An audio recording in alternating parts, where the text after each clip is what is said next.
Hi అండి, నమస్తే. నా పేరు అంబిక. వెల్కమ్ బ్యాక్ టు విన్నీ చేతి వంట. ఈరోజు విన్నీ చేతి వంటలో చేపల వేపుడిని ఎలా తయారు చేసుకోవచ్చో చూపిస్తాను.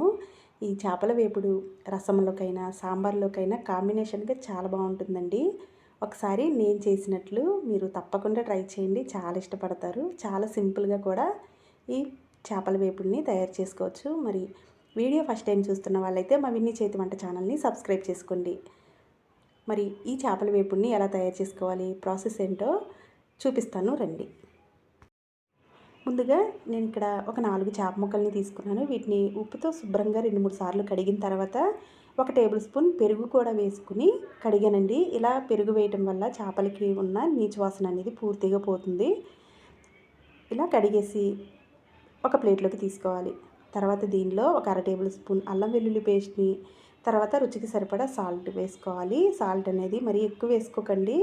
తర్వాత కొద్దిగా పసుపుని, అలాగే 1 టేబుల్ స్పూన్ కారాన్ని, కొద్దిగా ధనియాల పొడి, అలాగే ఒక 1/2 టేబుల్ స్పూన్ గరం మసాలా పౌడర్ని, ఒక 2 టేబుల్ స్పూన్ల వరకు ఫిష్ ఫ్రై మసాలా పొడిని వేసుకోవాలి. ఇది సూపర్ మార్కెట్లో దొరుకుతుందండి.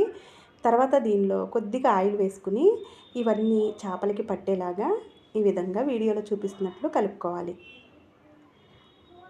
ఈ మసాలాలు వేసి ఒకసారి చేయండి, చాలా అంటే చాలా బాగుంటుంది ఈ ఫ్రై అనేది.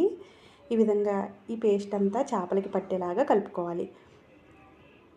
తర్వాత దీన్ని మూత పెట్టేసుకుని ఒక అరగంట అయినా ఫ్రిడ్జ్లో కానీ బయట కానీ పెట్టుకుని పక్కన పెట్టుకోండి. అరగంట కాకపోయినా గంట అయినా పెట్టుకోవచ్చండి. తర్వాత డీప్ ఫ్రైకి సరిపడా ఆయిల్ వేసుకుని మనం ఫ్రిడ్జ్లో పెట్టుకున్న ఈ చేప ముక్కల్ని చూపిస్తున్నాను చూడండి. ఇప్పుడు వీటిని ఆయిల్ వేడైంది కదా, దీనిలో వేసేసుకోవాలి. మరి ఎక్కువ వేడిగా ఉన్నప్పుడు ఇవి వేయకూడదండి.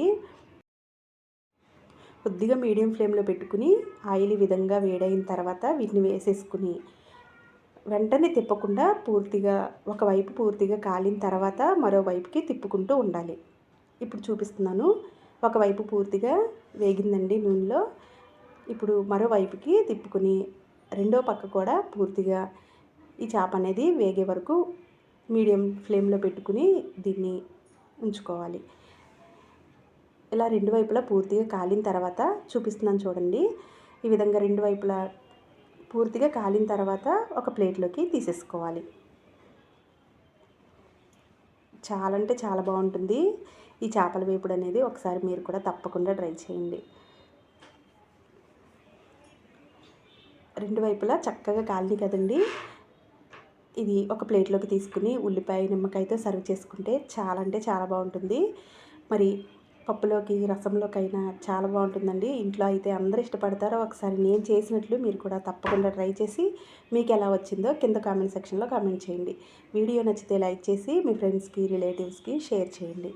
ఇలాంటి మరిన్ని వీడియోస్ కోసం మా విన్నీ చేతి వంట ఛానల్ని సబ్స్క్రైబ్ చేసుకోండి. Thank you for watching.